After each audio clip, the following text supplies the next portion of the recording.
Okay, guys, our next assignment for photography is going to be a group portrait. And this lesson was created by Kayla Lemons, a senior who took this class last year, and she is doing an independent study in photography this year. She needs our help in the yearbook to get more portraits this year, more pictures of students. So let's kind of go over what we're doing. First off, let's look at what we need to consider. Symmetry, balance, unity, the group dynamic, purpose, posing, lighting. And before I get any farther, let me just tell you, here's what you're going to need. These are the things you're going to have. Oh, I'm not going to tell you yet. You got to keep listening because that's what the points come from. Okay, symmetry. You need like even sides. You want both sides to be the same if you're going for symmetry. And what symmetry does is it showcases everyone equally. It's very balanced. It's very clean. And it's a good way to organize a photo easily and quickly, especially a large group. But you can also use asymmetrical balance, and especially with a smaller group and a more like informal, fun type of photo, and that's where people are not, lined up perfectly, but you still need to try to balance it. So like there's more people on this side of the image, but there's one person kind of more by himself on the left, and it balances it out. So having asymmetrical balance can be more fun, more interesting, but it can be a little more complicated, especially when people aren't, like say friends and they're more willing to be relaxed with each other. Cohesiveness just means everything kind of fits together. If you can plan out your photo, having everybody say wear the same color is a great way.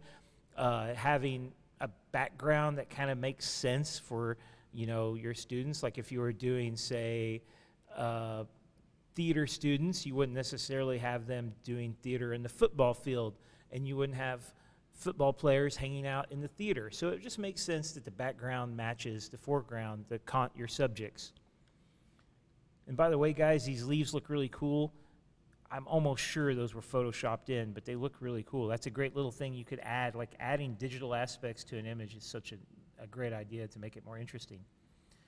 So posing is, like being more free and loose with your subjects and having them kind of be more personal. That can be more fun, it's more candid, and it captures the dynamic of the group. And it's a photo that might be more suited for friends and family, whereas if you were doing something more professional for business, say something that was going to hang in the hallway of the school forever to showcase a team, you might want to stick to a more standard posing style, symmetrical, everybody looking the same. Posing is one of the toughest aspects of photography, getting people all to stand, where you need them to stand. You got to be direct, you got to tell them what to do. And, you can't be afraid to give people directions and be, clear about it. So like I was saying earlier, what do you need to do this assignment? Well, first off, you're going to need friends or a group of people. It doesn't have to be your friends, but you're going to need some people. And secondly, you're going to need, obviously, a camera. And third, you're going to need a setting, a place to take the picture. You got to be somewhere, right? So you get those three things, you can do this assignment. Lighting is something else to think about. Avoid shooting against the light. Don't have the sun in your background. If you have the sun in your background, unless you kind of understand a few adjustments on your camera and can overexpose a little bit, you're going to end up with a really dark person. This photo, the person's really too dark. They really need some more light, but it can be used for special effects. But usually you want your light behind your subject. If you have any way to control light, if you can have the light coming from behind you and you're shooting with the light, then you're going to get better lit photos. This is great advice when you're taking photos of people. Watch where you cut them off. Don't cut off something like that's just like right on the edge. Like if you cut off somebody's feet at the ankle, when you're taking your photo, the question is why do that? Like you could just zoom out just a tiny bit, take a couple steps back and get their entire body in there. But if you don't want their entire body, then cut up above the knees. So this gives you some green lines that kind of show these are great places to like frame people for different styles. Headshot, shoulders, bust, waist up, knees up, legs up, you notice that they don't really even have a shot, down here. A full body shot oftentimes would only really be useful if you're really caring about the person's movement, like if you're doing a sports shot and you want to show somebody running. But you would rarely ever show a full body shot of a portrait.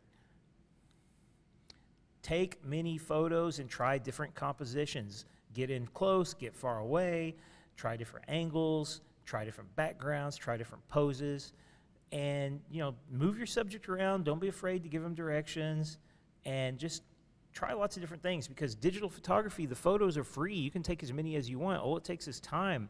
So you might as well take advantage of that and take several different photos. So here's your assignment. Gather a group of students from a specific class of your choosing, either inside or outside of school, capturing group shots as well as individual portraits.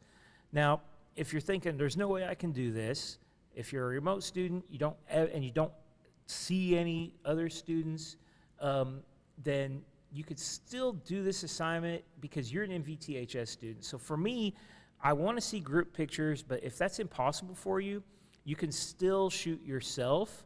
You can set up the idea, like you decide everything that you're going to see, and then the lighting, where the light's coming from, what your background's going to be, where you're standing, how you're standing, and then you hand your phone or your camera to somebody else, and you say, here, take this picture, and then you can go in and crop it in Photoshop or Photopea and crop the image. Then it's your photo.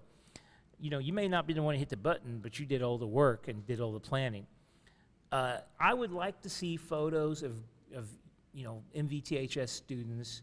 It would be best if they're from the same class, but they don't have to be. If you can get a group, we're looking for 3 to 5, but what would also be good too is if you are a remote student, you can't ever see any other MVTHS students, then try to get a shot of what's going on in your life, like who are you spending time with, and get that photo as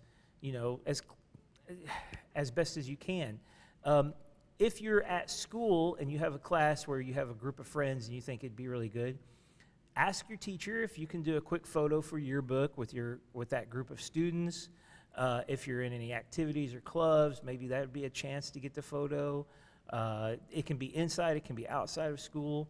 And like I said, if it's only you, then that's better than nothing. So if you want to do it at school, you can borrow a camera from me and get it, any hour of the day. You just have to let me know when you need to borrow the camera, and I'll loan it to you.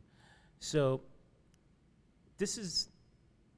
we're asking you guys to kind of think a little bit, plan something out. I'm not giving you an exact, take this picture, but I think you guys can do this and make something cool. So, all right, this will be due in about probably a week and a half or so, and we'll have some other photo editing assignments between while you guys work on this.